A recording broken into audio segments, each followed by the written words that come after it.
Welcome to Tech World channel. Today I will show you how to set up mobile hotspot in your Realme phone. Now to use hotspot, first you have to enable your mobile data. Now just do it and then go to your settings app.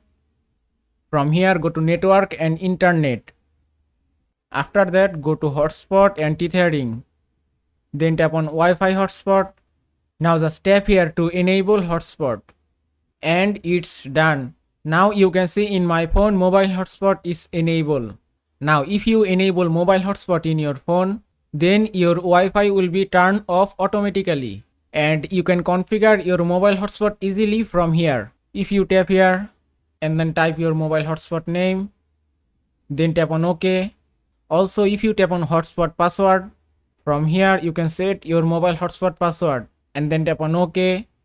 And it's done. Now your mobile hotspot is ready for use. And that is how you can set up mobile hotspot in Realme phone. I hope this video was helpful. If it was, please give it a thumbs up and don't forget to subscribe.